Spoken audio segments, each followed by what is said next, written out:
500। এই যে একটা লিমিট আকারে তেল দেওয়া, এটার কারণ কি? এর কারণে যুদ্ধের কারণে সবাই তেল সংকটের কারণে এই অবস্থা।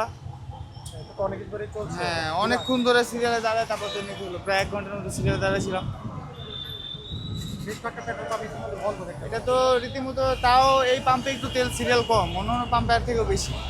ভাই তেল নাই কখন থেকে?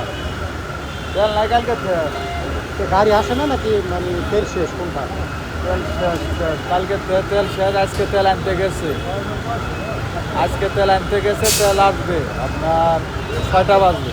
6টার পর থেকে অক্টেন পাবেন, আপনি পাওয়ার কথা পাবেন।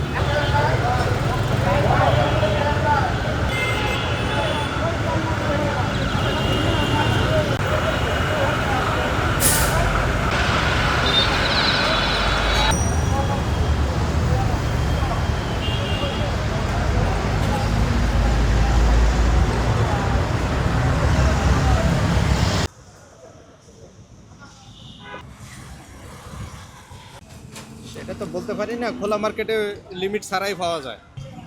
2 ঘন্টা সিরিয়াল ধরে তেল না লাগে, আর যারা মজুত করে রাখে তাদের তো কিছু হয় না, আমাদের তো কষ্ট, রাইড শেয়ার করে দিকা। সরকার তো বলছে বিষয়, আমি তো রাইট শেয়ার করি। আচ্ছা, আমাদেরকে তো মানে 5 লিটার 600 টাকা দেওয়ার কথা মিনিমাম, এরা তো দিতেছে 500 টাকা।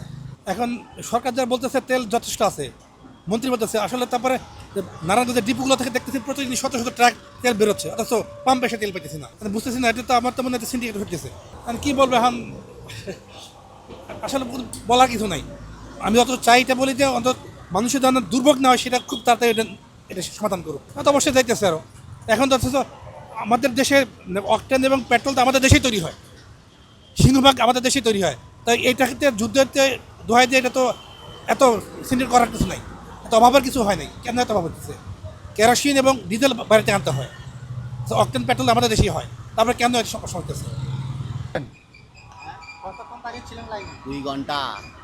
এই যে একটা কত টাকা তেল দিয়েছে? 200 টাকা। 200 টাকার জন্য 2 ঘন্টা। তেল দেওয়া এবং দাঁড়িয়ে থাকা, এগুলো খুবই বিরক্তিকর, খুবই বিরক্তিকর। 2 ঘন্টা দাঁড়ায় থেকে 200 টাকার তেল। ভাই দাঁড়িয়েছিলাম কতক্ষণ ছিলেন লাইনে দাঁড়ানো? এই তো 40 মিনিটের মতো। এটা অ্যাকচুয়ালি আমি বেশ কয়েকটা পাম্প বন্ধ দেখতে পেয়েছি। কিভাবে দেখছেন আসলে এখন? না এখন কি আর করা যাবে, এটা তো আমাদের মেনে নিতে হবে, এই আর কি।